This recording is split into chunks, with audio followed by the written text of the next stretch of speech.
Las diapositivas son las mismas que el año pasado, no, sí, no, digamos, hay cosas que le voy retocando, hay cosas que voy cambiando de alguna forma porque me parece que el tema se entiende mejor de otra manera, porque hago más foco, como les dije a principio de año, en algo que considero que en su labor profesional puede ser más útil porque vamos viendo cómo dinámicamente se va moviendo la cuestión laboral, así que los temas sí son los mismos, pero por ahí cambia un poco el desarrollo del contenido teórico, esto por si ustedes dicen, bueno, yo tengo los apuntes del año pasado y creo que les convendría bajarse los apuntes de este año, porque de alguna manera los vuelvo a requete contrarrevisar. Al igual que la vez pasada, están subidos del martes, así que para quienes siguen la clase con las diapositivas y toman apuntes, lo que a mí me parece una excelente idea, como les decía a los chicos hoy, esta mañana, puede que por ahí encuentren alguna diferencia con lo que yo presento en clases, pero aclaro una vez más que esas diferencias son solo recursos didácticos que a veces agrego para poder facilitar la comprensión del tema que estamos discutiendo. Y si considero que alguno de esos ejemplos es relevante, más allá de la finalidad puntual de complementar lo que se está discutiendo en ese momento, lo voy a subir al aula virtual o no. Si considero que no tiene mucho sentido, no lo subo porque sé que lo van a volver a lo mejor a ver en el práctico de otra forma o completo o paso a paso. Entonces, quiero evitar también de que ustedes tengan mucho material sobre lo mismo repetido, más bien tengan el material concreto, conciso, que a ustedes les hace falta para poder estudiar y llevar la materia adelante. Entonces, no los voy a llenar con cosas que me parece que no son demasiado relevantes. Así que por ahí algunos ejemplos, sí, puedo llegar a subirlos, si ameritan, si no, no. Bueno, para introducirnos en tema, lo que vamos a hacer es recordar algunas de las observaciones que hicimos en la clase anterior. Si ustedes se acuerdan, según el proceso de modelado, a partir de un problema del mundo real, identificada la teoría que gobierna ese problema, formulamos la expresión matemática que representa el modelo. ¿Mm? Una ecuación diferencial del primer orden a variables separables. Con fines exclusivamente didácticos, resolvimos, el aula virtual creo que no está caída, Agustín, porque el aula virtual recién entré. Lo que está caído es la UTN. Si tenés la URL del aula virtual, por ahí creo que podés entrar. Pongo en el chat la URL del aula virtual. A ver, espérenme un segundo.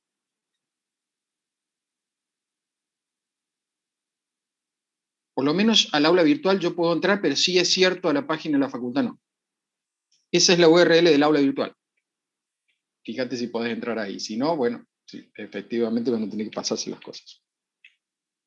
Dijimos que esta es una ecuación diferencial de primer orden a variables separables. Entonces, con fines exclusivamente didácticos, les comentaba, resolvimos la ecuación de forma analítica,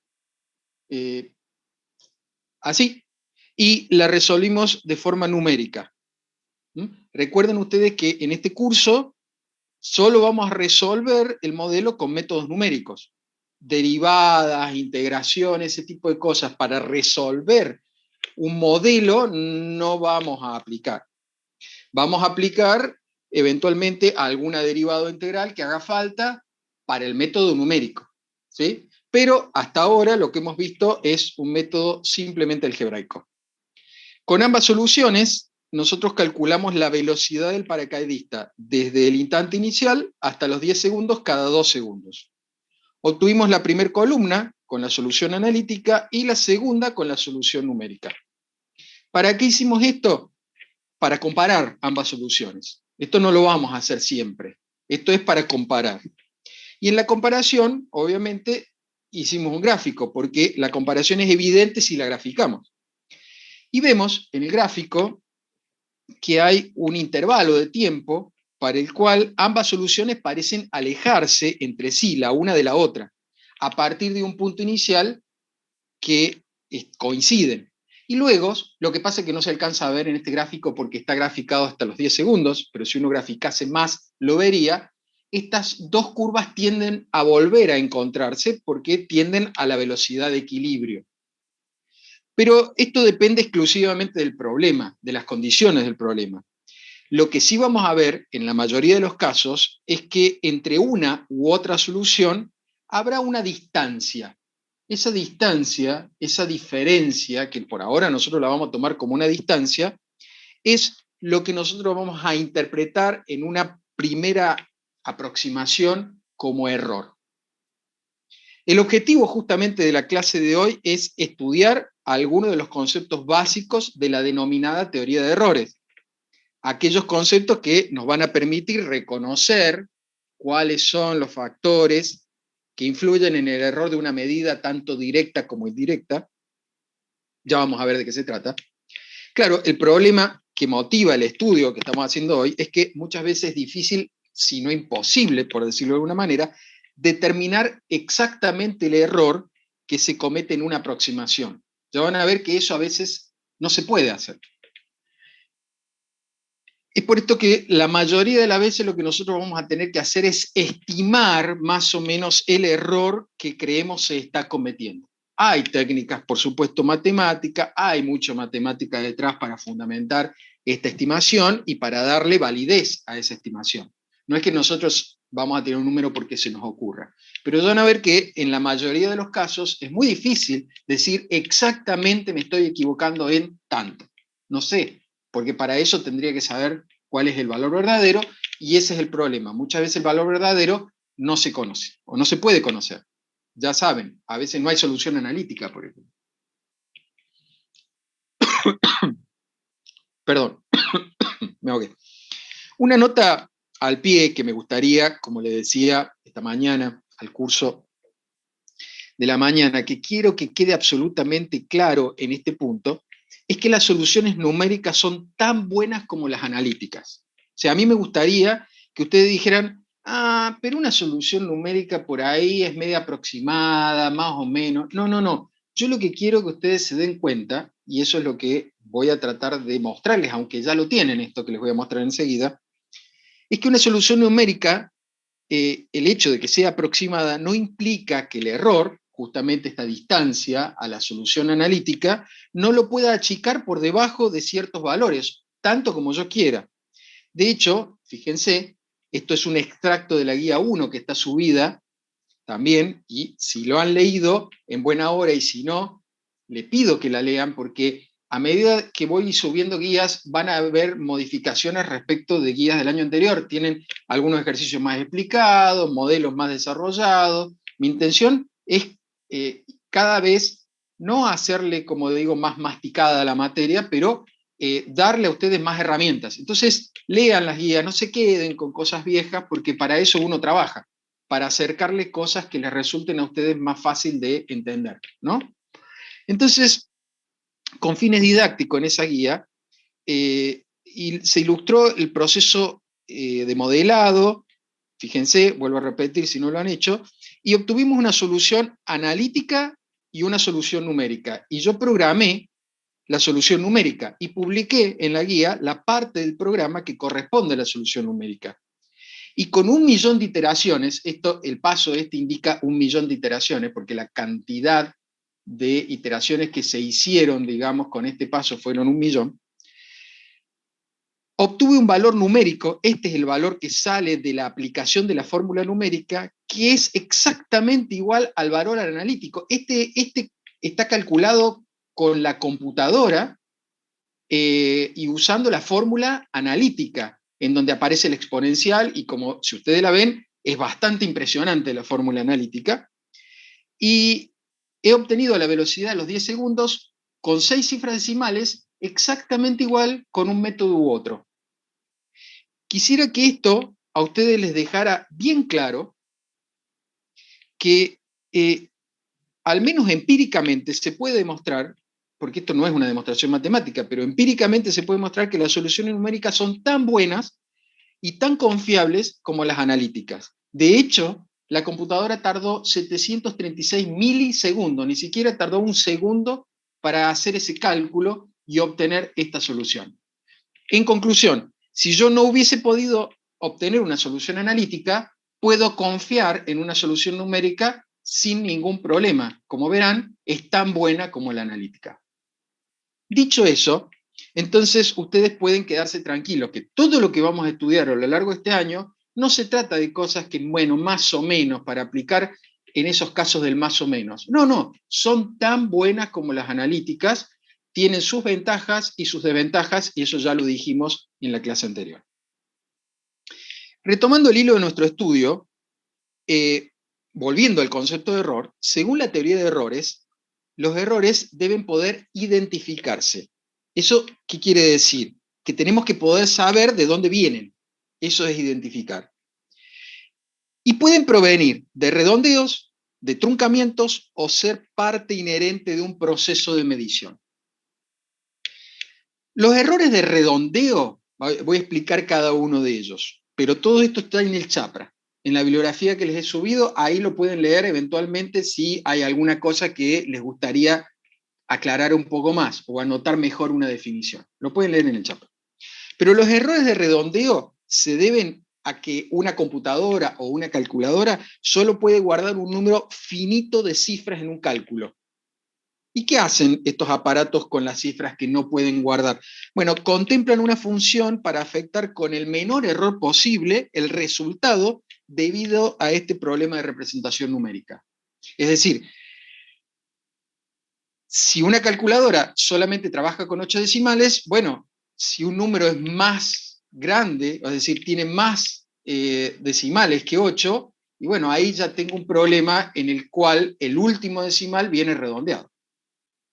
Esa es la situación que se plantea. De ahí vienen los errores de redondeo. El hecho de no poder escribir infinitos decimales. El hecho de tener que trabajar con un número finito de decimales. Todos en la vida hacemos eso. Nadie trabaja con infinitos decimales. Y los errores de truncamiento, a diferencia de los otros que son un problema de representación, ocurren cuando yo uso soluciones numéricas para representar de manera aproximada aquellos procedimientos matemáticos exactos o soluciones analíticas. Pero como les dije recién, la mayoría de las veces no tendremos elección. No existe un procedimiento matemático exacto, entonces tendremos que recurrir obligadamente a una solución numérica. Y cuando recurramos a una solución numérica, seguro vamos a estar frente a un error de truncamiento. Todo esto lo vamos a ver en la práctica a medida que se vaya desarrollando la clase para que les quede absolutamente claro. Ahora lo estamos identificando. Estamos viendo de dónde vienen y qué son. Y los errores inherentes, bueno, surgen de las características particulares del instrumento de medición, de las condiciones en las que se realiza un experimento, o incluso de las características o condiciones del experimentador. ¿Qué quiero decir con esto? Y, por ejemplo, no es lo mismo medir una longitud determinada con una cinta métrica o con un dispositivo láser. Y no es lo mismo. La forma en que se mide no es lo mismo y los resultados que puedo obtener no es el mismo. Hacerlo en condiciones óptimas de accesibilidad que hacerlo con dificultades. Yo quiero medir una distancia en un terreno que está lleno de cardos, no sé, a lo mejor cuesta un poco más. Entonces ahí, por las condiciones que plantea la situación, y bueno, pueden haber errores que se introducen frente a ese problema. Y no es lo mismo que lo haga un experto a que lo haga cualquier persona que no tiene ni idea de cómo usar un instrumento de ese tipo o cómo hacer una medición para que esa medición salga correcta. Muchos creen que es cuestión de tirar la cinta métrica y sin embargo la cinta métrica se pandea y siempre se pandea.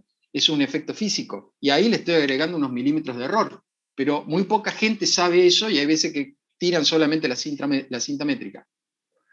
Por eso le digo, hay un montón de cuestiones que van a estar fuera del alcance matemático. Pero ya vamos a ver cómo eventualmente se haría para tratar de corregir ese tipo de errores. Porque una vez que nosotros pudimos identificar los errores, que ya sabemos dónde vienen, tenemos que poder cuantificarlos.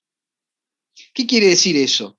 Que tenemos que poder expresar el error mediante un valor numérico. Le tenemos que dar un número al error para poder saber cuánto. Porque ya sé de dónde viene, ahora quiero saber en cuánto nos estamos equivocando. Esa es la idea de cuantificación. Ya vamos a estudiar enseguida cómo hacer esto. Ahora bien, ¿para qué queremos identificar y cuantificar los errores? Bueno, en definitiva, para esto último. Todo lo que dijimos es para esto, para poder minimizarlos, es decir, disminuir el impacto en las mediciones.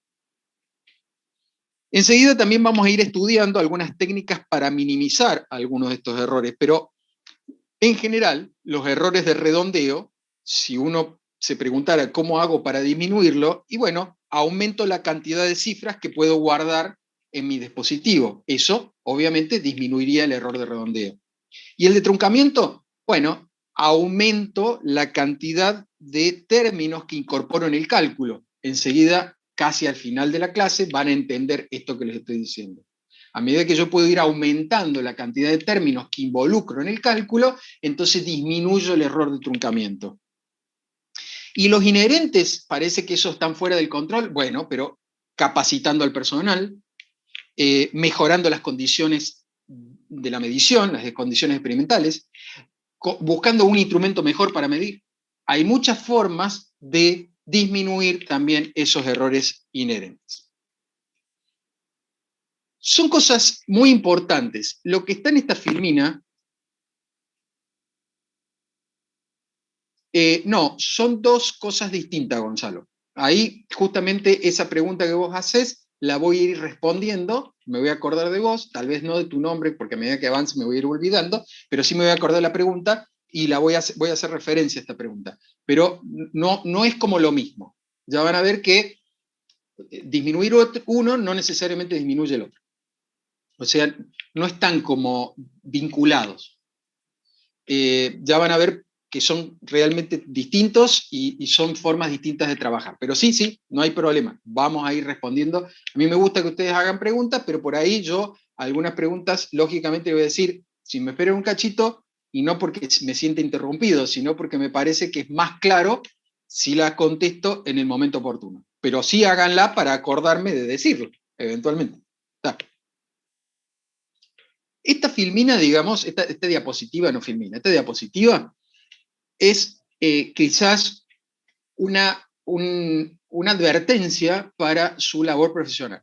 El día de mañana, como ingenieros, no solamente tienen que poder resolver un problema, sino que tienen que ser capaces de detectar qué errores pueden impactar los datos de su solución. Porque no es cuestión solamente de tirar una solución.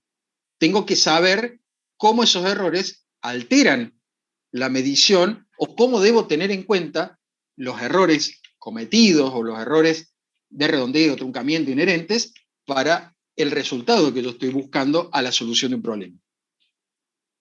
Por eso decimos que conocer el error que afecta a un cálculo o a una medida es importante, porque nosotros queremos saber si ese cálculo o medida es confiable. Y ahí viene el tema. Por ejemplo, esta ilustración que está extraída del Chapra representa un velocímetro en el que la aguja marca un valor cercano a los 49 kilómetros por hora. Si ustedes lo están viendo ahí en pantalla, y si no, acérquense un poquito más, y van a ver que en esa extrusión que se ha hecho, en ese detalle que se ha hecho del velocímetro, se ve que la aguja no llega a ser 49, está cerquita, casi tocando el 49.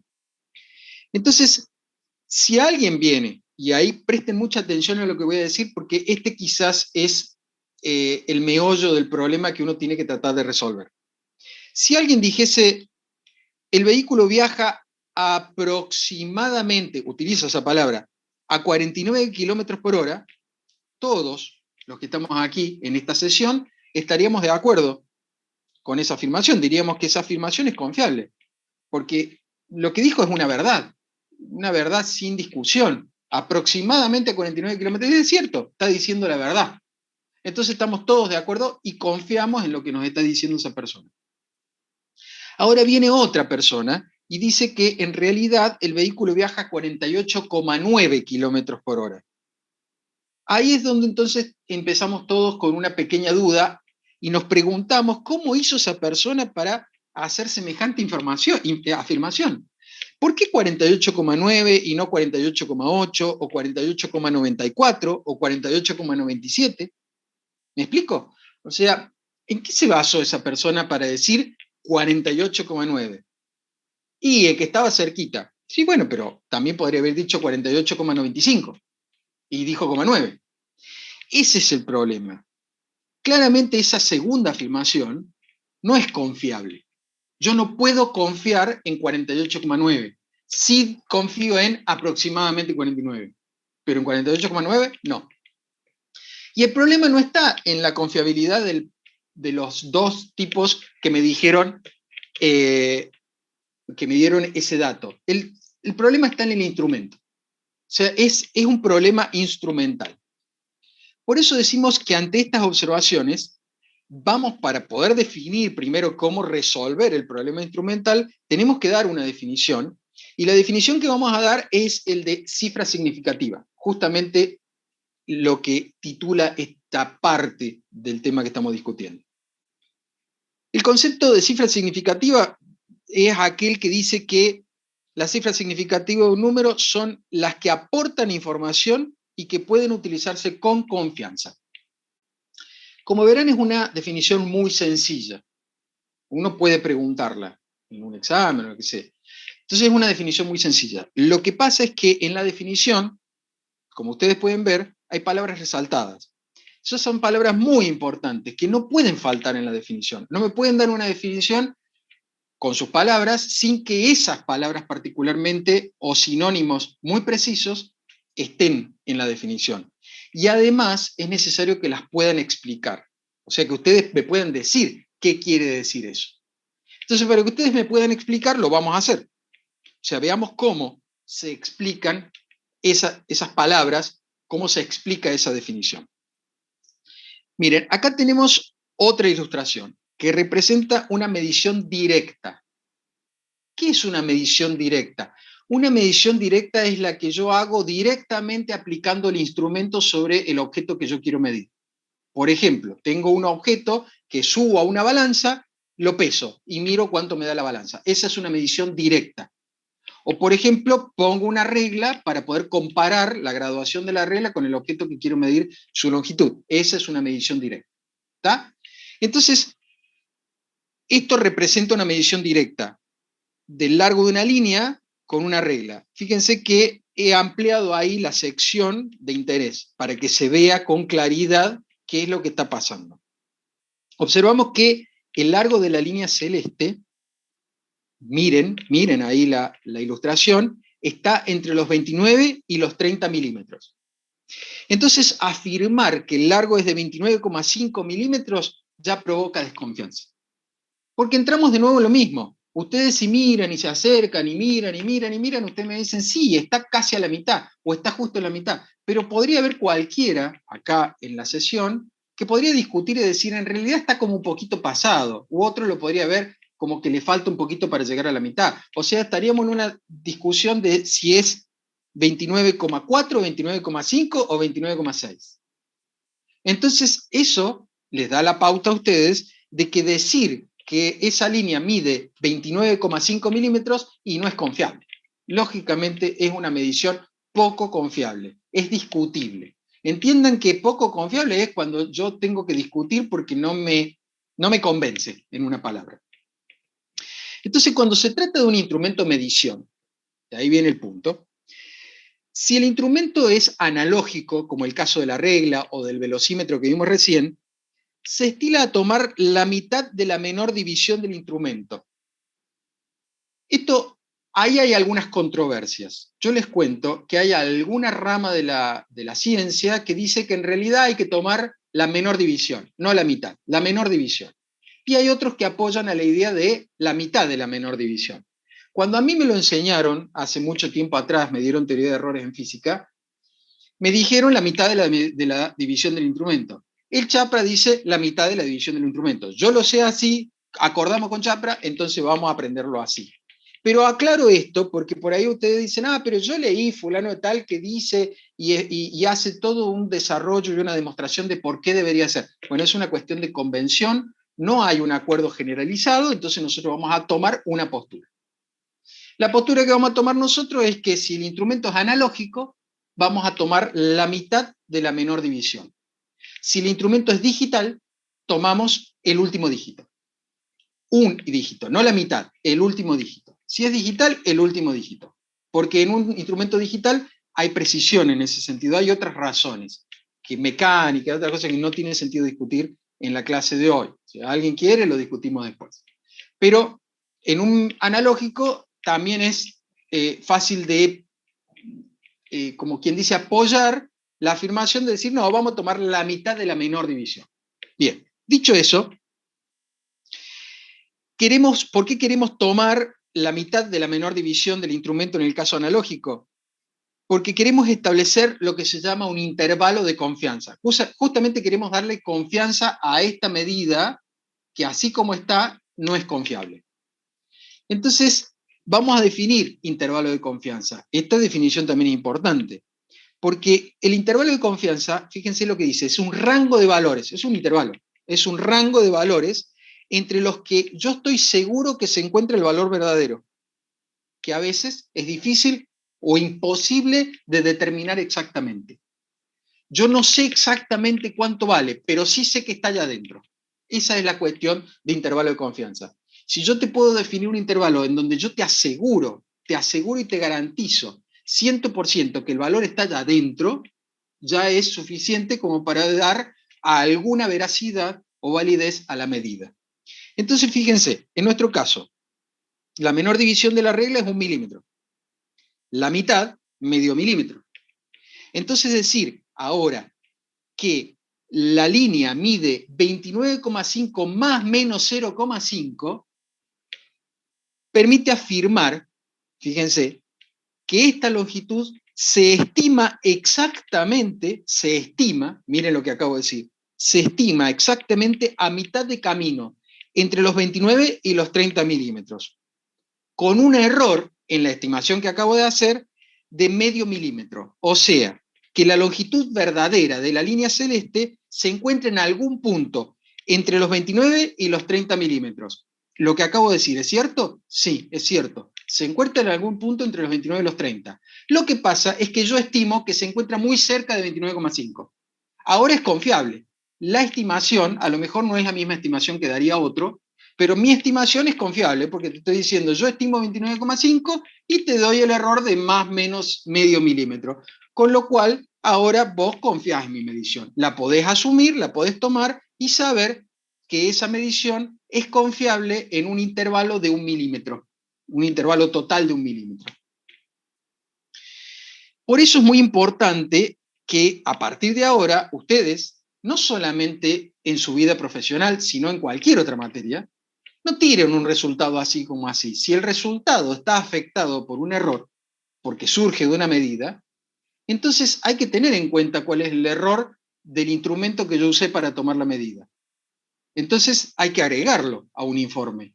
Y si ese resultado, ya van a ver enseguida, sale de un cálculo, bueno, habrá que ver cómo esos errores impactan en el cálculo. Eso lo vamos a ver enseguida. O sea, como el error afecta en este caso a la cifra decimal, entonces la cifra decimal es una cifra estimada. El error de 0,5 está afectando al 0,5 de la cifra que he dado. Entonces esa es mi cifra estimada. Mientras que el 29, que es la parte entera, en este caso, son cifras seguras. Pero fíjense, la definición de cifra significativa no dice que son las cifras seguras de un número, no, son las cifras que aportan información. Todas estas cifras, las seguras y las estimadas, aportan información. ¿Por qué? Porque están en un intervalo de confianza. Yo puedo confiar en todas las cifras, en el 29 y en el 5. Lo que pasa es que yo seguro mide 29. El coma algo lo estoy estimando. Por eso decimos que es una cifra estimada. Yo estimo 0,5. ¿Se entiende ahora cuál es la idea de la cifra estimada? La cifra estimada es la que no te puedo asegurar. Pero al darle un intervalo de confianza, le doy significado.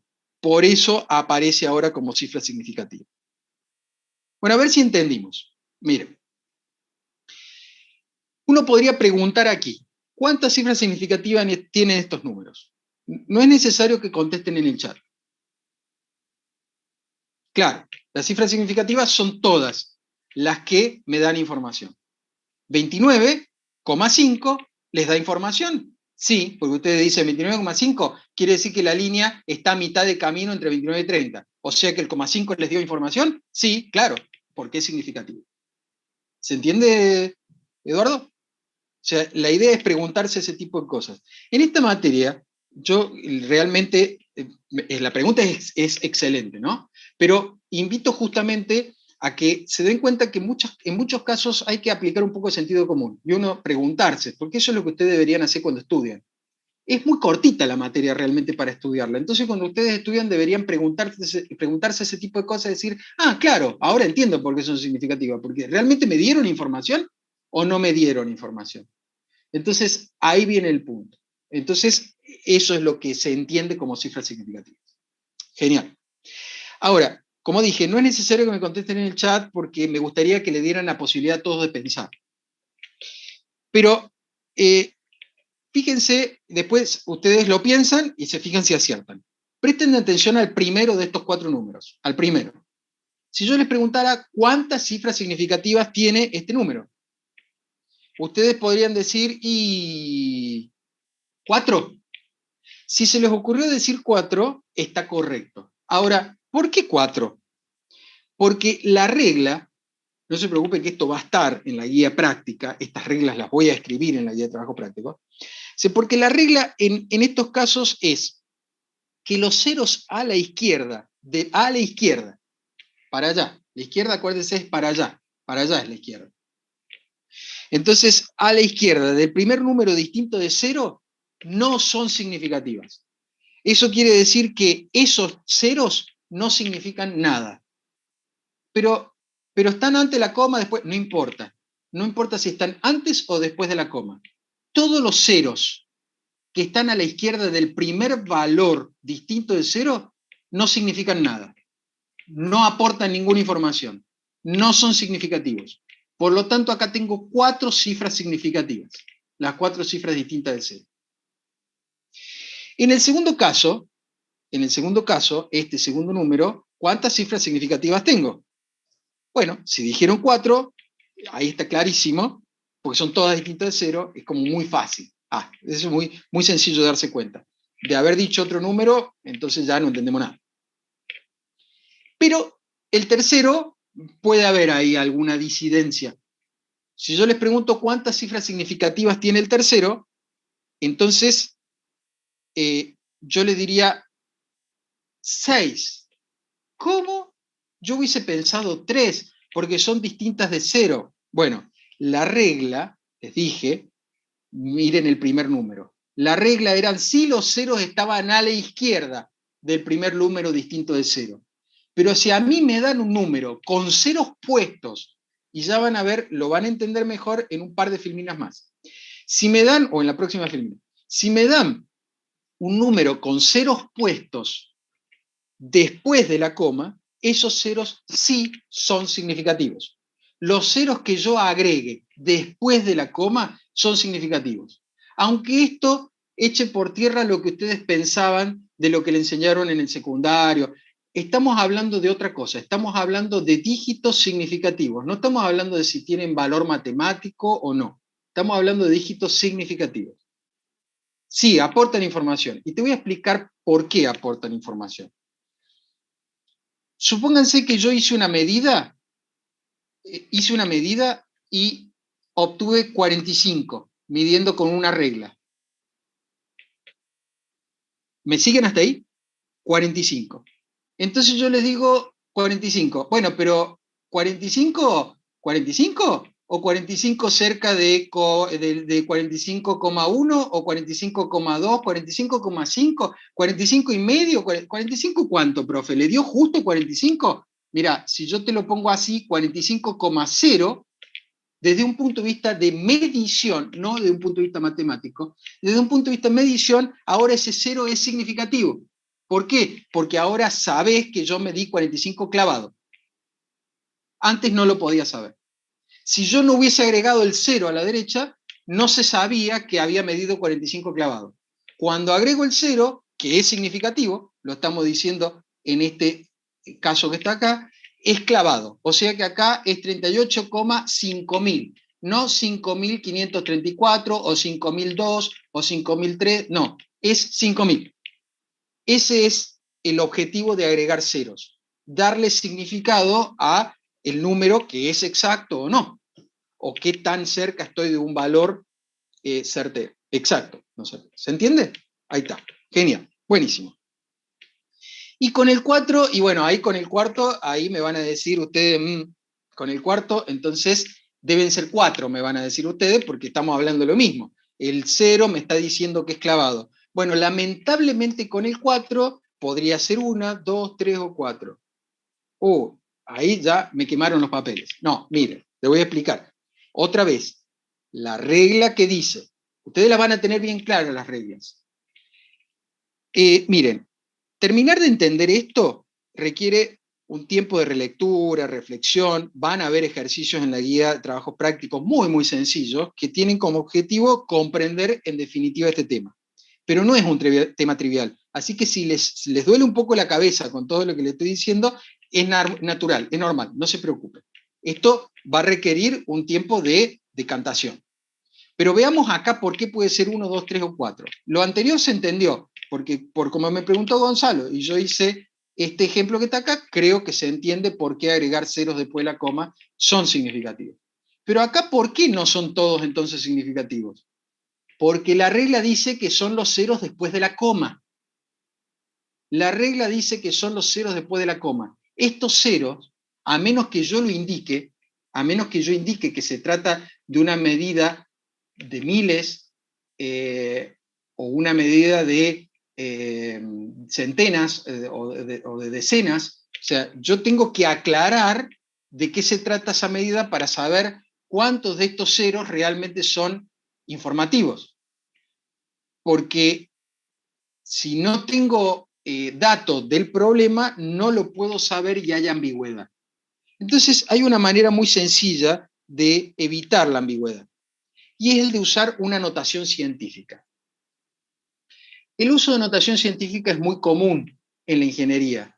De hecho, muchos papers, muchos libros tienen resultados dados en notación científica.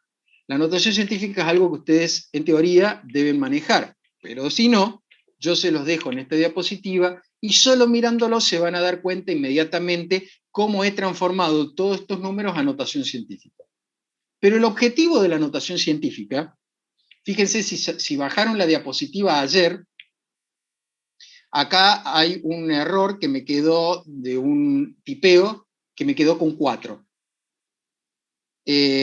O más que de tipeo, fue de un mal cálculo que hice.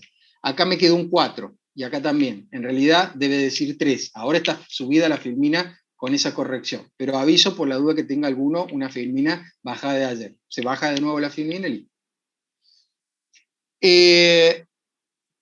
vamos a centrarnos justamente en este cuarto número que era el que traía problema, porque los otros son muy fáciles de ver, ustedes lo pueden investigar. Fíjense que la notación científica, ¿en qué consiste? En poner un solo dígito, ponerle una coma y después a continuación todos los significativos que yo quiera.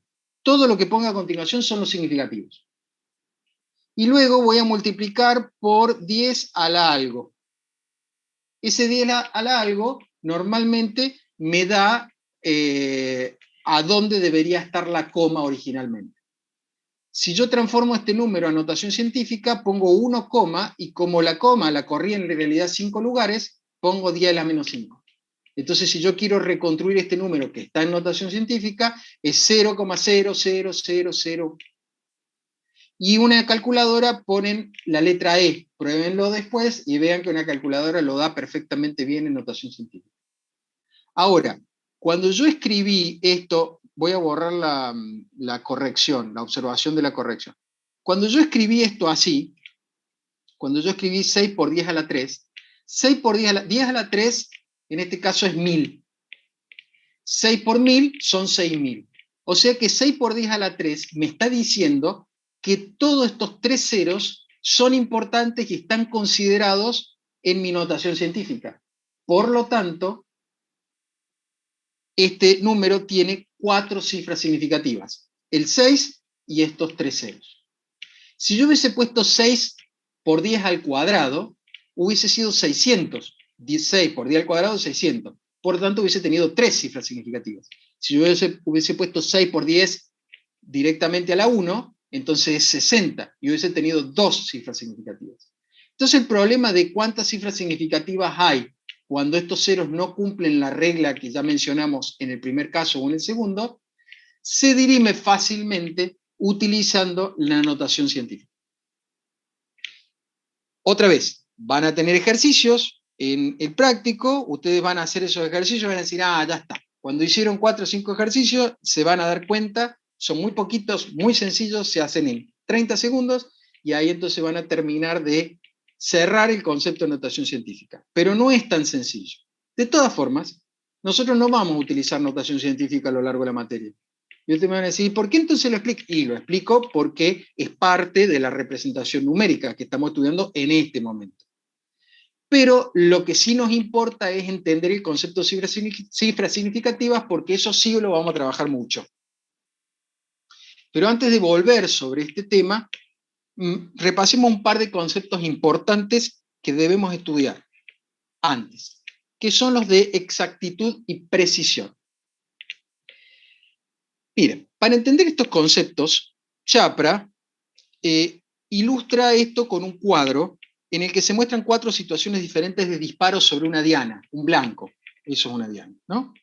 En el primer caso, el que tengo acá en la esquina superior izquierda, los disparos tienen una gran dispersión. O sea, están como quien dice, muy separados los unos de los otros, y además están desviados. O sea, si yo tengo que tomar una media, por ejemplo, entre todos ellos, vería que la media está donde está ahora el láser, el puntero láser, más o menos, y esa media está desviada respecto del centro. En cambio, en la diana de la derecha, vemos que sigue habiendo dispersión, ¿ven? Pero la media, más o menos, de esos puntos está muy cerca del centro de la diana. Entonces uno puede decir que el tirador ha sido más exacto en el segundo caso que en el primero. Tiene la misma dispersión, o sea, tira así medio como que para todos lados, pero ha sido más exacto.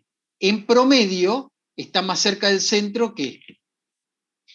Pero en el caso de abajo sería el caso de un tirador que ha tirado todo muy juntito. Uno puede decir, che, este tira bien, pero probablemente tenga un desvío en la mira, tal vez, o tenga un problema óptico que hace que tire chambleado, o sea, tire desviado. Se ve que es bueno tirando, porque todo pega en el mismo lugar, casi, pero está desviado. O sea que acá los disparos ya no están dispersos, pero están desviados. En cambio, en el caso de los disparos, no solo no están dispersos, sino que están alrededor del centro. O sea que fíjense, acá hay mucha dispersión y desvío. Acá hay poca dispersión y poco desvío, prácticamente nada. Entonces nosotros podemos relacionar la exactitud con el desvío, mientras que la dispersión la podemos asociar con la precisión. Por eso es que nosotros decimos que mientras más a la derecha nos vamos en este gráfico, aumentamos la exactitud. Y mientras más abajo nos vamos en este gráfico, pensando que acá estaría el cero de coordenadas, más preciso es el problema. Ahora bien, definamos entonces los conceptos. La exactitud la vamos a decir, por decirlo de alguna forma, que refiere a qué tan cerquitas están los valores calculados o medidos del valor verdadero. Ahora nos olvidemos un poquito de la diana. La diana sirvió para entender. ¿Qué tan cerquitas están los valores que yo he medido o que yo he calculado del valor verdadero, qué tan cerca he pegado del centro. Eso es exactitud. Mientras que precisión tiene que ver a qué tan cerquitas están todos los valores que yo medí, los unos de los otros, de los valores que yo calculé o medí. No sé si están cerca del centro, pero sí están entre ellos muy cerquita. Eso es precisión. Precisión es cerquita entre ellos. Exactitud es cerquita del centro, cerquita del blanco, cerquita del valor verdadero. Por supuesto que lo opuesto a exactitud es inexactitud o sesgo. Y ahí se dan cuenta. ¿Vieron cuando ustedes hicieron estadística que dicen, o escuchan hablar, dicen, no, esa es una estadística sesgada, es un cuestionario sesgado, te dicen. Y uno dice, ¿qué quiere decir que está sesgado? Y que si uno va a mirar, en lugar de tener una distribución normal, tiene como que está corrida, como que está torcida. ¿Y eso a qué se debe? Y muchas veces te dicen, y es que en realidad está mal hecha la encuesta porque en vez de hacer una encuesta generalizada, se fue justamente a preguntarle a las personas que no tenían problema.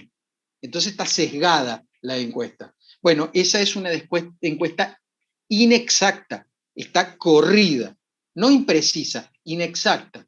Eso es la idea. No es exacta la encuesta, no les está dando información exacta. En cambio, lo contrario a precisión es dispersión, es imprecisión o incertidumbre. Eso quiere decir de que es como que le temblara el pulso y sí, fuera bastante exacto, tirar al centro, pero como que le tiembla el pulso, entonces hace un barrido muy general alrededor del blanco, es poco preciso. Esta persona, para que todos los valores caigan dentro del circulito más central, y tiene que tirar muchos disparos. En cambio, esta persona, fíjense que con la misma cantidad de disparos, entraron mucho más cerca del circuito, entonces es más preciso que, más cercanos los unos de los otros los valores.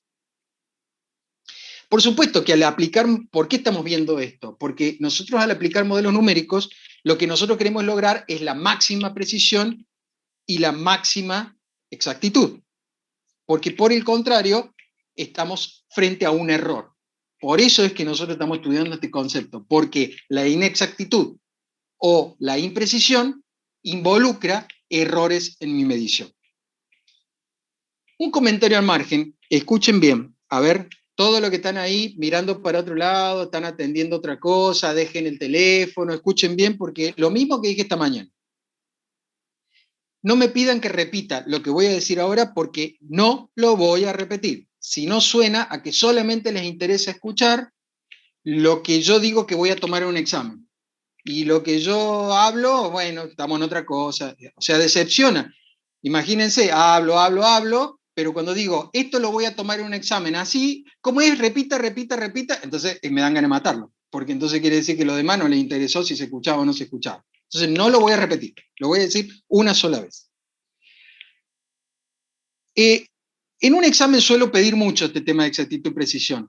Y yo les pido a veces un ejemplo. Y no quiero que me den el ejemplo del blanco, del chapra.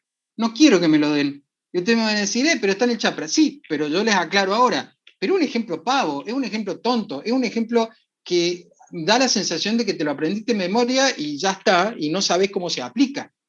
Es un ejemplo didáctico para introducir el concepto de exactitud y precisión. Pero a mí me interesa un ejemplo ingenieril.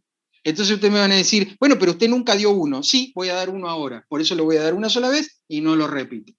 Y ustedes después tendrán que inventar otro, porque no me vayan a dar el mismo ejemplo. A ver, es muy fácil ahora inventar otro.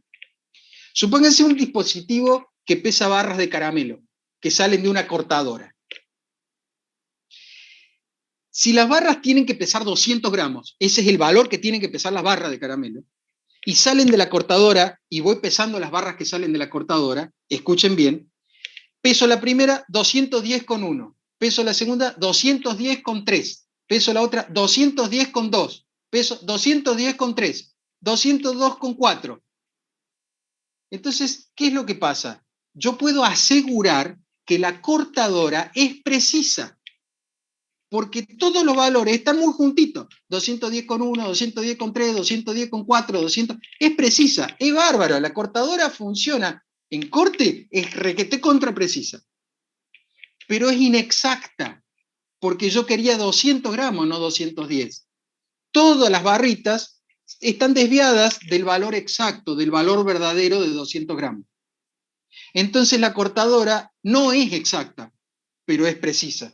Entonces yo lo que tengo que hacer es corregirla para evitar el desvío, pero no tocar nada que le quite la precisión, porque no quiero que por corregir el desvío ahora me tire 210, después me tire 200, 198, después me tire 190, otra vez 210, y sí, en el promedio estamos en 200, pero las barras salen cualquier cosa, una porquería, no se puede vender eso.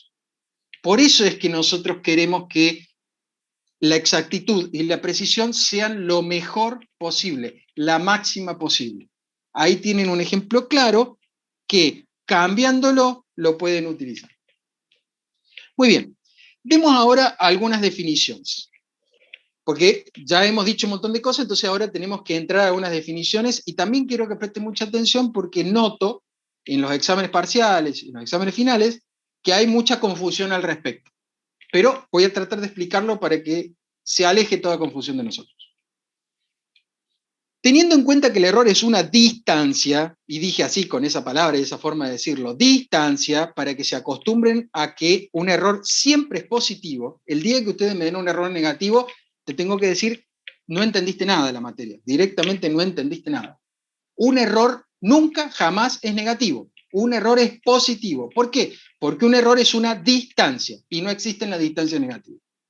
Bien, entonces teniendo en cuenta que un error es una distancia, nosotros podemos definir el error verdadero como la distancia entre un valor calculado o medido con respecto a un valor verdadero o a aquel que yo considero verdadero. Muchas veces es muy difícil de acceder al valor verdadero. Puedo decir el que considero verdadero. Entonces, ese es el valor de referencia, el valor verdadero. Entonces, si yo calculo o mido cosas, quiero saber cuál es la distancia, qué diferencia hay entre eso que acabo de calcular y medir con el valor de referencia, el valor verdadero. Eso se conoce como error verdadero. Mientras que el error aproximado no tiene nada que ver, no tiene nada que ver. Escuchen, el error aproximado tiene que ver con el error o la distancia que hay entre una y otra aproximación. En un proceso iterativo, lo van a ver hoy, lo vamos a aplicar. En un proceso iterativo, entre una y otra iteración, se comete un error. Lo que yo voy a medir para poder controlar el proceso iterativo es la diferencia que hay entre una y otra iteración. Esa diferencia, esa distancia que va cambiando a medida que yo voy iterando, eso es el error de aproximación o error aproximado. Entonces, ya está. El error verdadero solamente con un valor verdadero de referencia. El error aproximado entre dos aproximaciones sucesivas. Pero ambos tipos de error tienen lo que se conoce como error absoluto, relativo y porcentual. El error absoluto es la distancia así en bruto, digamos, la diferencia que hay entre el valor y el valor de referencia o entre una y otra aproximación. Depende si estoy hablando de este absoluto o de este absoluto. Pero es una distancia, por eso está entre valor absoluto, ¿ven? Entre módulos.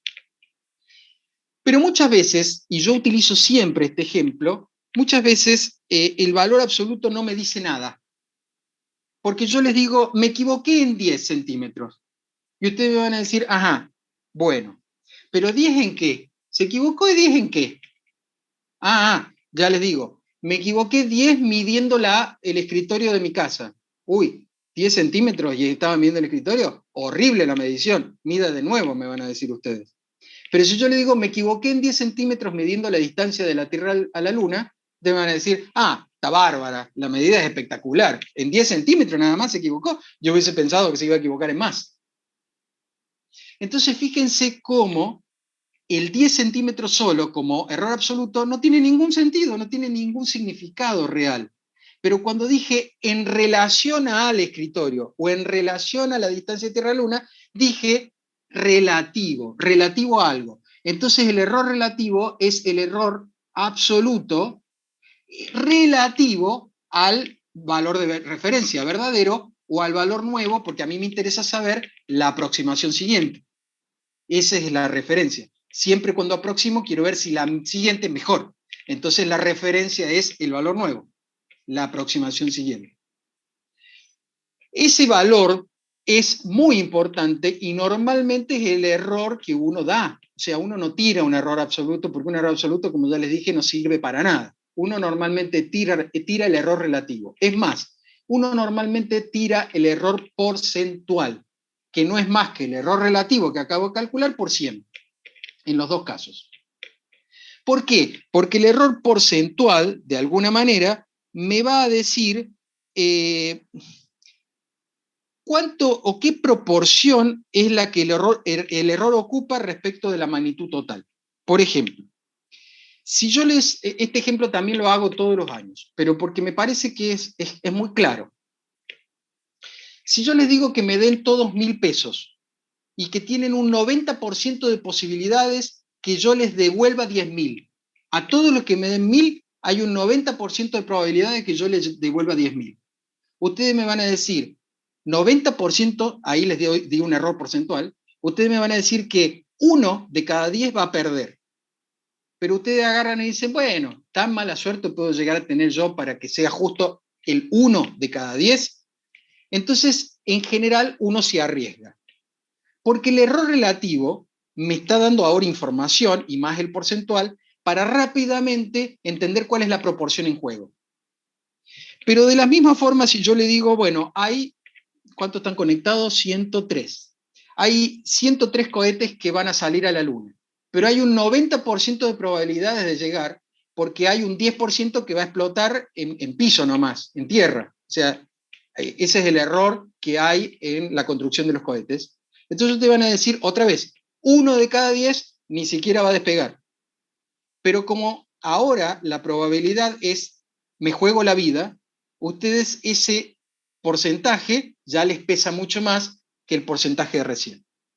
Lo que quiero decir que cuando hablo de error relativo, no me estoy refiriendo a lo relativo del valor intrínseco de la medida en sí.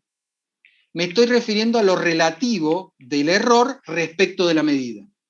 Lo relativo intrínseco del valor informativo de la medida, ese es un problema aparte. Eso depende del usuario, del problema, de quién está afectado o quién no está afectado. El 10% no es lo mismo si se habla de jugarme la vida que si se trata de perder 200 pesos o 1.000 pesos que es un kilo de helado bueno, poner.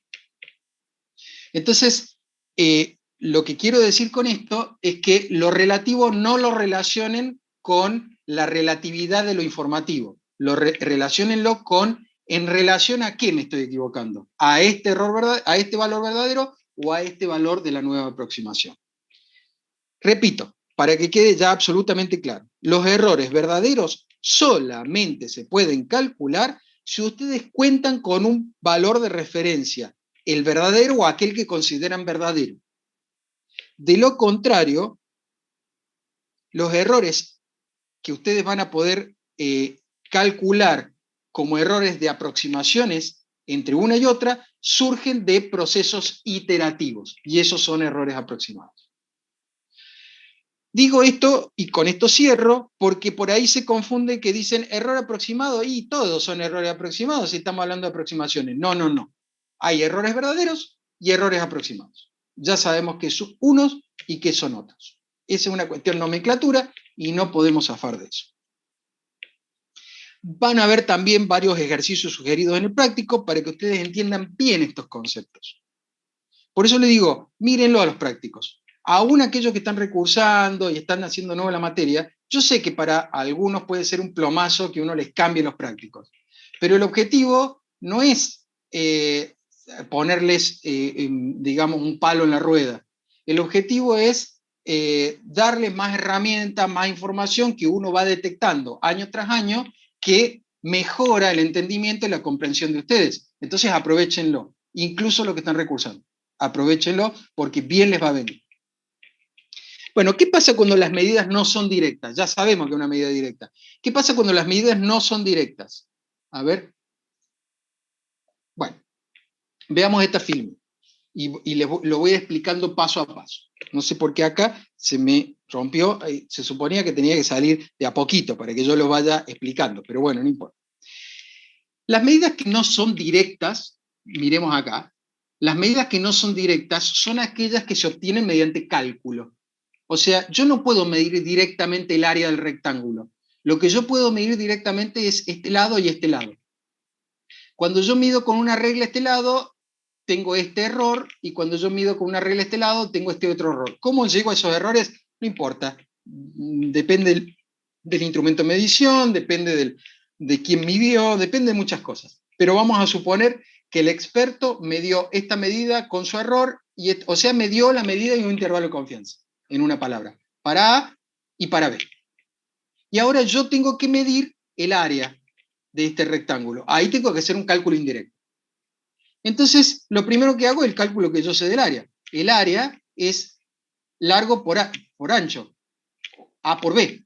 Entonces hago ese cálculo y digo 23,25. Ahora, si yo voy a un cliente y le tiro 23,25, te echo directamente. ¿Por qué? Y porque estás cometiendo digamos, un sacrilegio desde el punto de vista de la ingeniería. Me estás tirando un valor totalmente desconfiable, poco confiable, digamos. Un valor en el cual yo no puedo confiar, porque no me estás diciendo el rango de validez del valor que me estás dando, me estás tirando un valor. Me estás diciendo 23,25. Y yo te digo, ¿y por qué no 22? ¿Y por qué no 27? No, créame, es 25. No, ¿cómo que te créame es 25? Así no funciona la cosa. ¿Créame es 25? No. Me tenés que dar un intervalo de confianza para que yo pueda creerte. Entonces, si ustedes se acuerdan de análisis matemático 2, y sobre todo aquellos que fueron alumnos míos, se van a recordar que cuando vimos diferencial total de una función de dos o más variables, les dije que el diferencial total, una de las aplicaciones que tenía era el de estimar errores en cálculos o medidas indirectas. Recordar el diferencial es facilísimo, porque si yo considero que A es la función área, que es de dos variables, la variable A y la variable B, ¿cómo sé que son dos variables? Porque están sometidas a error. Cada variable, cada elemento de mi fórmula que esté sometida a error, la voy a tomar como variable. Entonces, A y B están sometidas a error, son variables. Entonces, la diferencial total de A es la derivada de A respecto de la primer componente por el diferencial de A más la derivada de A grande, respecto de la segunda componente B en este caso, por el diferencial de B. Eso es genial, Samuel. Bien, ven que es cierto, cuando yo les doy clase les digo esto lo van a usar. Bueno, esta es la fórmula diferencial total, pero ahora presten mucha atención y miren con lo que les voy a decir ahora. Esto es el diferencial total. Yo me voy a basar en el diferencial total, porque es muy fácil de recordar la fórmula de diferencial total de análisis matemático, para escribir la fórmula de propagación de error. Son dos cosas distintas. ¿Pero no es lo mismo? Sí, está basada en el diferencial total, pero no es lo mismo. El diferencial total de una función no le importa si esa función es positiva o negativa, pero la propagación de error sí le importa. Por eso es que la fórmula de propagación de error tiene obligatoriamente que usar valores absolutos en las derivadas.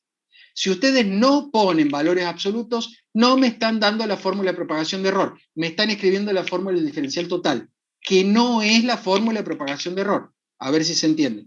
Diferencial total es una fórmula. Fórmula de propagación de error es otra. Pero ¿cuál es la diferencia? La diferencia es que en la de propagación de error no puedo tener valores negativos en los términos, porque los errores son distancias. No puedo tener valores negativos. Entonces, ¿es la misma? Sí. ¿Y qué son los diferenciales? Los diferenciales son los errores asociados a esas variables. Esos son los diferenciales. Entonces la fórmula de error, de propagación de error, me quedó como la derivada del área respecto de A, en módulo, por el error de la componente A, más la derivada del área respecto de B por el error de la componente B. Oh, acá tengo otra vez un error. Lo corregí porque tenía un error de tipeo y acá me acabo de dar cuenta que debería decir B. Ya lo voy a volver a corregir y lo voy a volver a subir. No se preocupen. Pero corrijan ahí si tienen el apunte ya impreso, pónganle una B arriba y pónganle una E, porque si lo tienen impreso de ayer, ahí no decía E, ahí decía diferencia. Entonces, esta es la fórmula de propagación. Entonces, ¿cuánto es la derivada de A respecto de la componente A? Y bueno, derivo B es una constante, A es variable, al derivarlo es B en módulo. ¿Y cuánto es la derivada de A respecto de B? Y respecto de B, ahora B es la variable, A es una constante, A. Es la derivada parcial. Esto es la derivada parcial. Y luego voy a reemplazar B, el error de perdón, acá, A, y el error de B. Y hago la cuenta y me da 0,2619. 0,6219 es lo que me da el error. Ahora, mucha atención con lo que voy a decir. Porque ahora viene lo que ustedes van a tener que hacer en el práctico y lo que, la verdad, les digo, hay 40% de errores en los parciales por esto. Y en los exámenes finales más todavía. No sé por qué, es como que no les queda claro el tema de cómo se trabaja con los errores. A ver si se lo explico. Primero y principal, yo voy a hacer el cálculo sin importarme nada, así como viene, como me dieron los números, yo lo hago, el cálculo, y escribo lo que me dio la calculadora. Entonces digo, el error se tiene que expresar con una sola cifra significativa. Por eso estudiamos cifras significativas. Una sola cifra significativa siempre. Siempre. Sí, exacto. Una sola cifra significativa. Fíjense acá, la primera cifra significativa es 2. Por eso estudiamos cifra significativa. Entonces voy a tirar todo lo demás, porque es una sola. Nunca me den el error con 2, 3 o 4 u 8 cifras significativas, porque están mal. Está mal todo el ejercicio. Ustedes me van a decir, pero póngame un puntito por usar bien la fórmula. No. En los ejercicios en análisis numérico son un todo. Se puede tener en cuenta si en vez de 0,2619 tuviste 0,2738 porque redondeaste mal, bueno, es un problema de error de redondeo, error de cálculo, bueno, de acuerdo. Pero si interpretás mal el problema del error, está mal el ejercicio, chao, no hay vuelta, porque el ejercicio es eso, para eso lo estamos haciendo. Entonces, fíjense, siempre con una sola cifra significativa.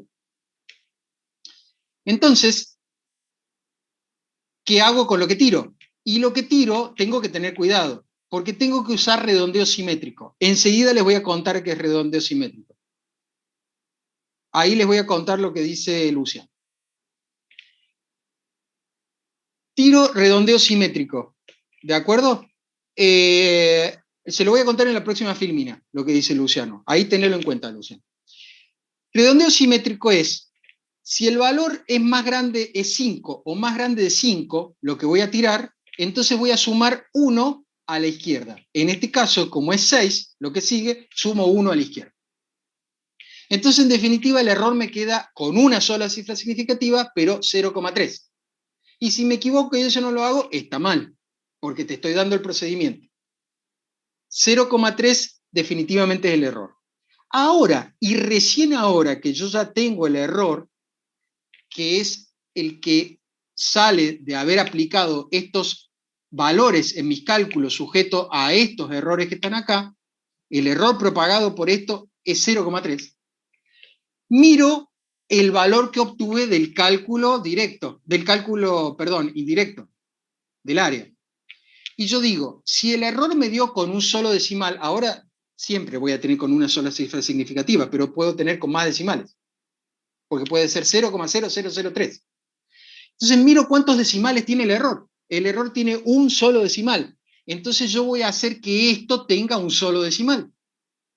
Pero si quiero que esto tenga un solo decimal, como voy a tirar el 5, por redondeo simétrico voy a transformar ese 2 en 3. Y esa es la forma de expresar el resultado de manera ingeniería. 23,3 más menos 0,3. Expresarlo de cualquier otra manera, exactamente, Tomás, así es, expresarlo de cualquier otra manera sería erróneo. Ahora voy a ir contestando las preguntas que me hizo recién Gonzalo, creo que era, no, Luciano, y un poco más, porque fíjense, acá defino qué es lo que es redondeo simétrico. El redondeo simétrico dice que aumento 1 la cifra retenida, la cifra la que me voy a quedar, la aumento en 1 si la cifra descartada está entre 5 y 9, incluido el 5. Y la dejo igual si está entre 0 y 4. Eso es porque si ustedes hacen así, 0, 1, 2, 3, 4, 5, 6, 7, me cuesta con el mouse, 8, 9, ustedes si cortan por acá, no, por acá arriba, van a decir, tengo 1, 2, 3, 4, 5 números. Y después del 5, 1, 2, 3, 4, 5 números. O sea, justo a la mitad. Por eso es que si me da 4 menos, lo tiro. Si me da 5 o más, me lo guardo. A ver qué dice, están diciendo acá. Si nos da 0,02, ¿ponemos que el error es 0? No, el error es 0,02. Percy. ¿Se entiende? O sea, tomo la primera cifra significativa, 0,02. Claro. Perfecto. Miren, acá vemos un ejemplo, cómo representar errores. Está bueno todo lo que están preguntando porque es la duda, yo sé, esa es la parte más complicada. Supónganse que yo hice un cálculo y en el cálculo obtuve este número. No puedo dárselo al cliente, ese número es el que obtuve. Ahora tengo que analizar. Supónganse que hago una propagación de errores y me dio 0,0275. Entonces, si me dio 0,0275, yo miro la primera cifra significativa, es 2. La que voy a tirar es 7, entonces le voy a sumar 1 al 2. Por lo tanto, el error es 0,03. Y si el error tiene ahora 2 decimales, me voy a quedar con 2 decimales de esto. Pero como voy a tirar el 5, entonces 34,05, porque este 5 me hace que sume 1 al 4. Otro ejemplo. Si tengo 0,325, miren esto. Todos los científicos, los ingenieros, todos lo hacen de esta forma. Porque esto es teoría de errores. Esto lo hace un físico del FAMAF, un ingeniero, un bioquímico, un médico que hace investigación. Todo lo hacen de esta forma. Si vas a trabajar con datos estadísticos y datos sometidos a error. 0,325. ¿Cuál es la primera cifra significativa? 3. ¿Qué voy a tirar? Un 2. No me fijo en lo que viene después, me fijo en el primero. ¿Qué voy a tirar? Un 2. Porque si no, digo, es que además este 5 debería subir este 3. No. Me fijo en el primero que voy a tirar. Voy a tirar un 2. Entonces, como voy a tirar un 2, lo tiro. Me quedo como 0,3. Pero tengo que elegir una cifra. Entonces, como tengo que tirar el 4, es 0. ¿Ven que acá se nota que este 0 es significativo? ¿Ven que se nota acá? Entonces empiezo a contestar por ahí algunas preguntas y rellenar algunas preguntas que he ido contestando.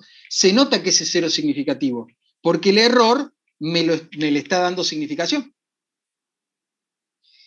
Y si el error que me hubiese dado fuese entero, bueno, si el error les da entero, se usa todo, no la primera cifra significativa. Eso es regla, así se hace. Si el error es entero, se usa todo. Todo completo, así como me dio. Por ejemplo, el error me dio 11,28, 11.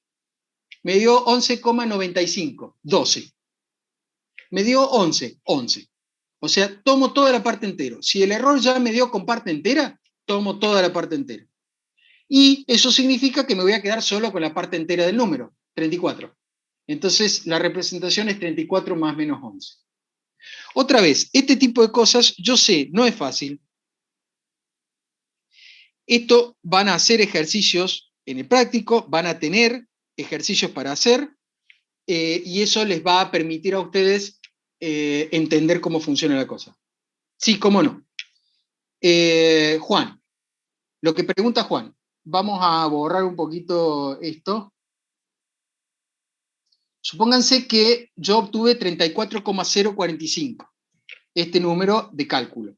Y luego cuando calculé y propagué el error, obtuve 0,0275. Lo primero que hago es quedarme con la primera cifra significativa. ¿Cuál es? 2. Ni 7, ni 5, ni 0. ¿Qué le dije yo antes? ¿Ven por qué les decía que los 0 anteriores no tenían ningún significado? Bueno, ahí está. Ahí estamos entendiendo por qué tuvimos que echarle mano al concepto de cifra significativa. Entonces me tomo la primera cifra significativa, 2. ¿Qué voy a tirar después del 2? Un 7. Ah, pero por redondeo simétrico, siempre tengo que hacer, sí, siempre tengo que hacer redondeo simétrico. Y ahí contesto la pregunta que hizo al principio, vieron que yo sabía que no me iba a acordar el nombre, pero la pregunta que hizo un compañero de ustedes casi al principio. No tiene nada que ver el truncamiento con el redondeo. Acá estamos usando todo redondeo, no hay truncamiento de ningún tipo. Es todo redondeo. Entonces, como yo tengo que hacer redondeo simétrico, el 7 lo transformo, hago que el 2 se transforme en 3, porque lo tengo que tirar. Entonces digo, el error ahora es 0,03. Pero como el error tiene 2 cifras decimales, tengo que tomar 2 cifras decimales del número en cuestión. Pero al tomar 2 cifras decimales voy a tirar el 5. Pero por redondeo simétrico, siempre, sí, siempre, entonces lo tengo que transformar en 0,5. Y ahí tengo el resultado. Solamente en un caso, ya van a ver, y lo voy a explicar hasta que me canse, solamente en un caso no vamos a hacer redondeo, y ya les voy a explicar por qué. Pero solamente en un caso. Pero van a entender por qué. Van a decir, claro, porque hacer redondeo está mal, me van a decir ustedes. Claro, está mal. Pero acá hacemos redondeo para justamente, si lo que vamos a tirar es muy grande, y bueno, nos quedemos con algo de lo que vamos a tirar. Indiquémosle a aquella cifra con la que yo me quedé que lo que tiré era mucho. Se lo indiquemos de alguna forma, le sumemos 1. Y si lo que voy a tirar es insignificante, es chiquito, bueno, tíralo. No hay problema, no molesta, no hace el problema. Nunca. Siempre es una sola cifra significativa para el error. Para el error. Ahora, se pueden pedir 20 cifras significativas para un resultado, pero es otra cosa. El resultado así como está escrito, tiene 4 cifras significativas, pero el error tiene una sola. Siempre el error tiene una sola cifra significativa, excepto cuando es entero. Pero cuando es entero yo no te puedo pedir 2, 3, 4, yo te pido todo el entero, así como viene. No te puedo decir, es que si es entero solamente 3, si es el entero solamente 4 cifras, no, es todo el entero. ¿Está bien? Para concluir, en estos últimos 11 minutos que quedan de clase, lo que voy a decir ahora es como una introducción a lo que vamos a ver la próxima clase teórica. Ustedes en el práctico van a trabajar con lo que vimos hasta la filmina anterior. Pero esto es importante que lo dé ahora, no solamente porque está en la bibliografía que corresponde a la unidad que estamos viendo en este momento, sino porque me interesa que ustedes ya la próxima clase, cuando nos juntemos, que hagamos como hoy. Vieron que tomé como una conclusión de lo de la clase pasada para hablar de errores. Bueno, que retome de acá como para decir, sí, ahora me acuerdo de lo que estábamos hablando. Esa cuestión de concatenar las clases, a mi entender, hace que ustedes vayan pegando la materia. Si yo clavo acá y sigo adelante, es como que ustedes creen que son 2 temas distintos. Y no, es el mismo tema. Seguimos hablando de errores. Entonces, allá por el año 1966, un señor de apellido difícil, pero después se acostumbra uno, Scarborough, se le ocurrió decir de que si uno planteaba, o él planteó este criterio, se conoce como criterio de Scarborough, él decía que él calculaba un error. R sub S es sub S porque es el error de Scarborough. Él calculaba un error porcentual. Él decía, siempre es así, 0,5 por 10 a la 2 menos n.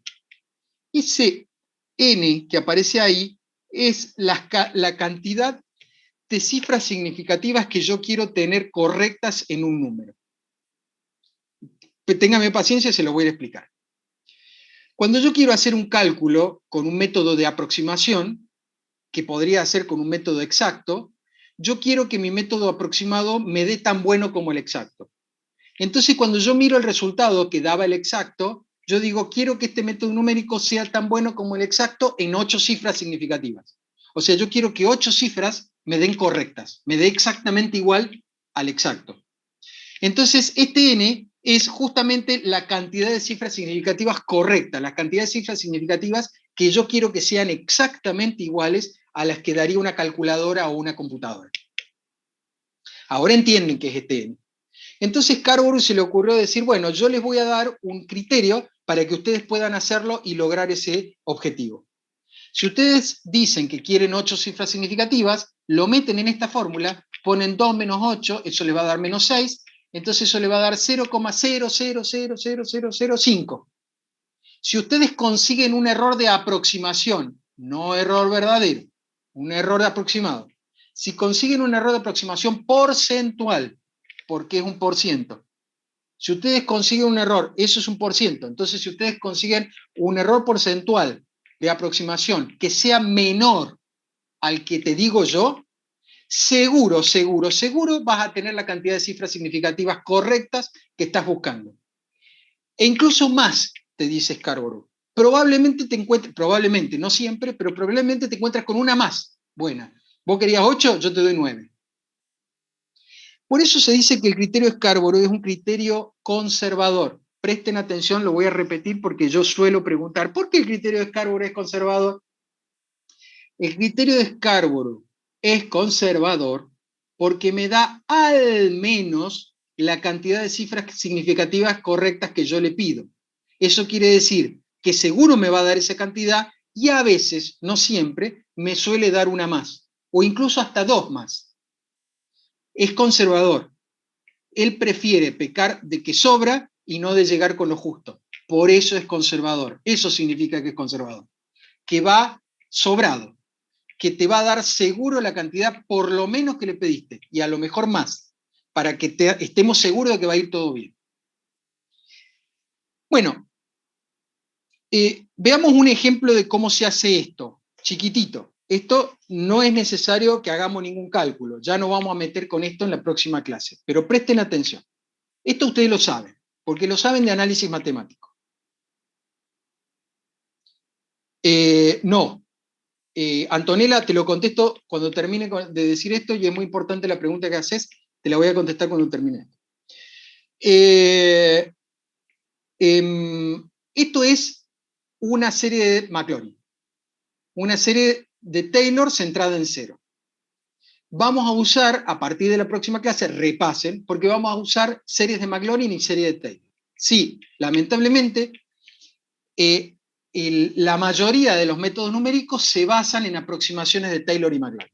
Entonces lo tenemos que estudiar porque todos los métodos numéricos que vamos a ver van a ver que terminan siendo cosas parecidas a aproximaciones de Taylor y Maclaurin. Con una aproximación en serio de Taylor, ustedes sabían, o de Maclaurin en este caso, ustedes sabían que ustedes podían obtener un valor aproximado de e a la x para un valor determinado de x si tomaban una cantidad determinada de términos. Y mientras más términos tomaban, más exacto era el valor que ustedes calculaban. Si yo quiero e a la 0,5, con reemplazar acá 0,5, 0,5, 0,5 y así con todos los términos que yo quiera, voy a tener un número que cuando yo lo mire en la calculadora, si yo saco la exponencial de 0,5 en la calculadora, me va a dar exactamente igual, o no, parecido. Pero ¿qué tan parecido, qué tan igual? Y va a depender de la cantidad de términos que yo agregue. Entonces ahí viene el punto. ¿Cuántos términos querés agregar? Y ponele 20, con 20 va a andar bien. No, esa no es la idea. O sea, imagínense que un ingeniero le diga a otro, y mira, yo normalmente le tiro entre unos 20 y unos 30 y siempre le pego. Es como para pegarle realmente, porque es lo menos matemático y lo menos eficiente posible que existe en el universo. Yo necesito un criterio para saber exactamente cuántos términos agregar. Yo no sé si tengo que agregar 3, 4, 8, 10 o 50 términos para tener exactamente la cantidad de cifras significativas correctas de una aproximación. ¿Me van siguiendo? Entonces lo primero que hago, supónganse que lo que yo quiero es querer calcular e a la 0,5 con al menos 3 cifras significativas correctas. O sea, yo quiero que el resultado, cuando yo lo mire con una calculadora, se parezca en 3 números. En 3 números me da igual, empezando del primero. Entonces, bueno, reemplazo a n por 3, saco la cuenta y Scarborough me dice tiene que ser menor a 0,05% el error. Bueno, veamos de qué se trata. Yo parto de la serie Maclaurin. Entonces, el primer paso en la iteración es a tomar el primer término. Entonces yo digo, e a la 0,5, para x0,5, yo digo que e a la 0,5 es 1. Es horrible. Como primera aproximación es horrible, ¿de acuerdo? Pero es la primera aproximación. En la segunda iteración voy a agregar el segundo término. Entonces fíjense que ahora voy a decir, miren acá, que e a la 0,5 es 1 más 0,5, porque es 1 más x, 1 más 0,5. Cuando yo hago esta cuenta es 1,5. Entonces ahora ya no es 1, es 1,5. ¿Cómo sé yo que ya con eso está bien? Saco el error relativo de aproximación, porcentual de aproximación. ¿Cómo era eso? Y valor nuevo menos valor viejo, ese era el absoluto. Sobre valor nuevo, A, ese era el relativo, por 100. Valor nuevo menos valor viejo, sobre valor nuevo por 100. Hago los reemplazos, valor nuevo 1,5, nuevo es la nueva aproximación. Valor viejo es la aproximación anterior, 1, sobre valor nuevo, relativo al valor nuevo, por 100. Y eso me dio 33,33. Ah, ¿es menor que 0,05? No, no es menor. Entonces voy a agregar un término más.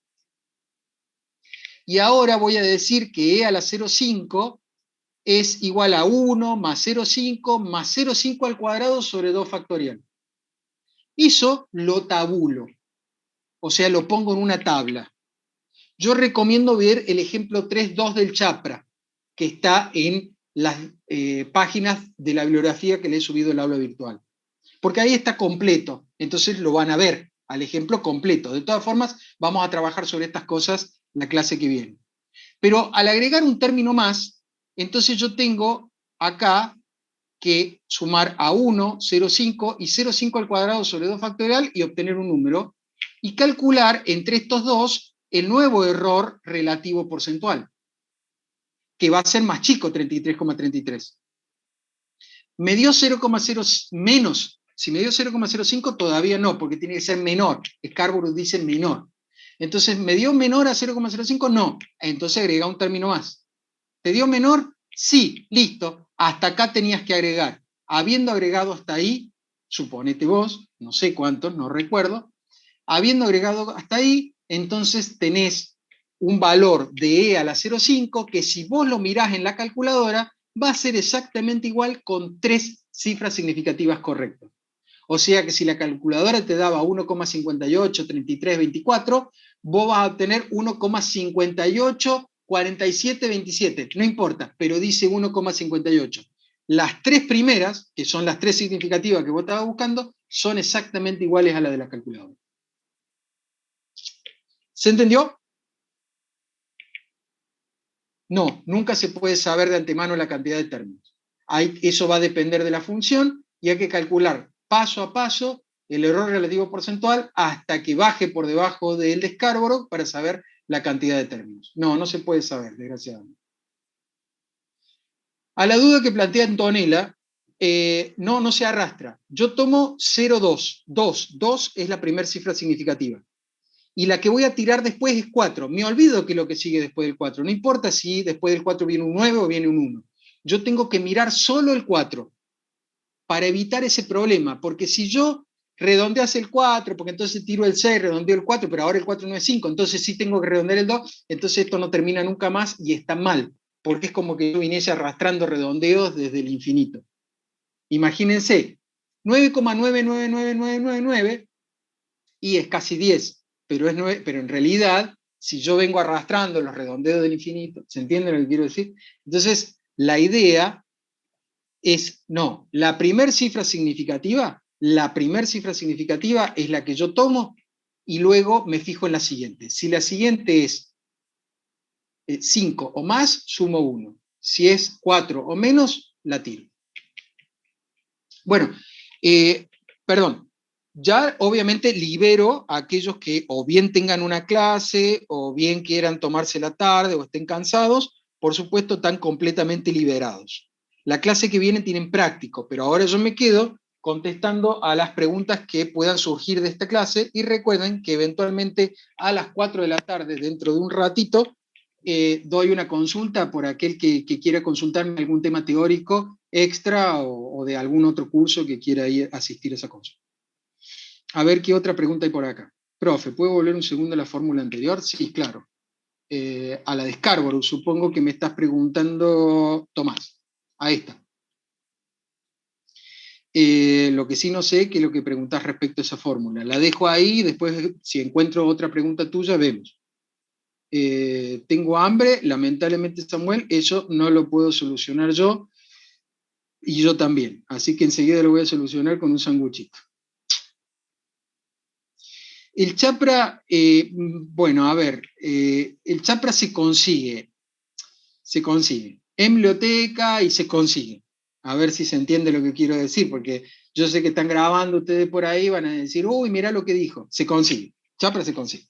Fíjense nada más que sea quinta edición, es muy fácil de conseguir, ¿sí? Ustedes entienden a qué me refiero, es muy fácil de conseguir en una librería, ¿me entienden? En biblioteca, es muy fácil de conseguir, quinta edición. Entonces ustedes ponen chapra, métodos numéricos para ingenieros, quinta edición, y listo, ahí lo tienen. Gracias a ustedes. Sí, Ezequiel, mira, las fechas de parciales están en unas filminas que he subido de presentación de la materia, no las tengo así exactamente presentes, pero están ahí las fechas de parciales, en el aula virtual, y si no también están en autogestión, porque yo las fijé en autogestión en donde los profes fijamos las fechas de parciales, así que ahí les tienen que aparecer, pero las podés consultar ahí. Si no tenés acceso a la aula virtual porque te inscribiste al cursado recién la clase pasada, yo cada tanto voy incorporando a quienes se han inscrito de nuevo o son nuevos en la inscripción. Ya te voy a dar en el transcurso del día acceso al aula virtual y ahí ahí vas a poder tener acceso. ¿Mm? En el transcurso del día voy a terminar de dar acceso a todos los que se han inscrito en esta semana. Me he dado cuenta que todavía se siguen inscribiendo porque me lo han dicho, así que en el día de hoy me voy a fijar quiénes no están todavía dados de alta en el aula virtual. Eso lamentablemente lo tengo en casa en mano, así que me voy a fijar y los voy a habilitar.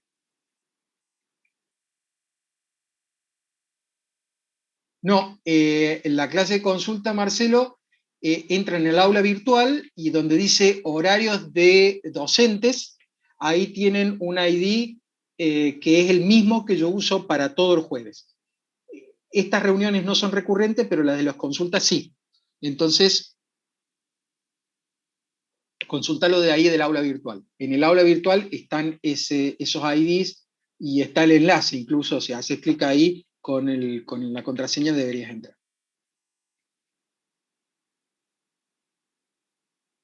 Sí, Luciano, así es.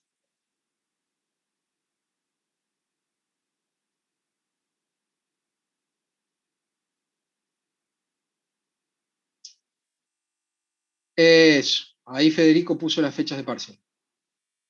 Bueno, gracias a ustedes. Realmente gracias por su paciencia, por poder tener esta posibilidad de compartir en este espacio con ustedes.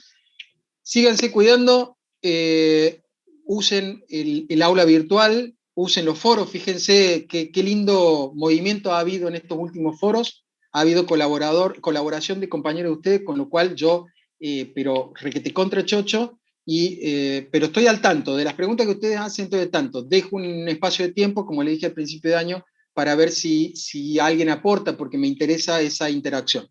Y si no, bueno, contesto, lógico. Sí, Eduardo.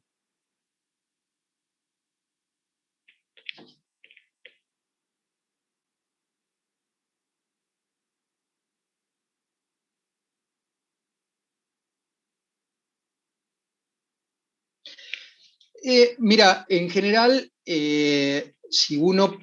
esa pregunta, Eduardo, es una pregunta interesante, tanto que yo te la contesto ahora, me parece excelente, es muy buena la pregunta, pero justamente la clase que viene los voy a dar con unos ejemplos. Pero te explico por qué, por ahí yo te lo contesto, espero que entiendas. Depende en realidad del problema que estás queriendo resolver. ¿Por qué? Porque suponete vos que querés tres cifras significativas correctas. Imagínate esto, Eduardo. Vos querés tres cifras significativas correctas de algo que cuando vos lo pones en una calculadora, opa, me cuesta el mouse, te da esto en una calculadora.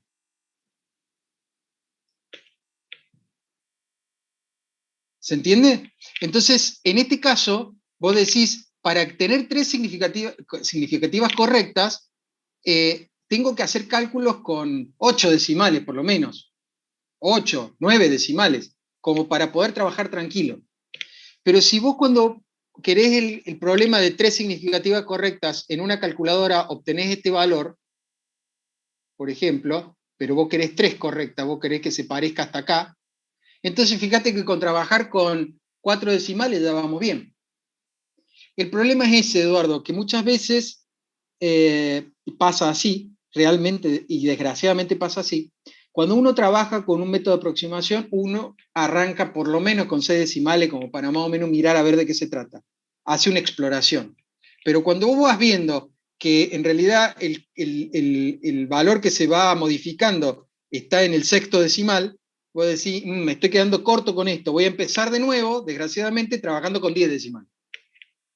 Desgraciadamente es así.